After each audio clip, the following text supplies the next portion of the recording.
El lector juvenil ja sabeu que és un invent recent, és el lector que té més de 14 anys, podem dir que fins a 18 perquè és l'edat que estan escolaritzats, però la gent que escrivim per ells estem farts de repetir que la literatura per joves no és res específic. O sigui que en realitat amb 15 anys els lectors són tan madurs com vosaltres o com jo. I si no, només cal que recordem què llegíem, no?, amb 15 anys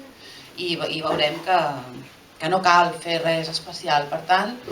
que la literatura de joves es llegeixi més enllà de l'edat que representa que està indicada, doncs vol dir que sou uns valents, qui us l'ha recomanat és valent i no fa cas de les etiquetes i no està per les coses que li expliquen, això està molt bé.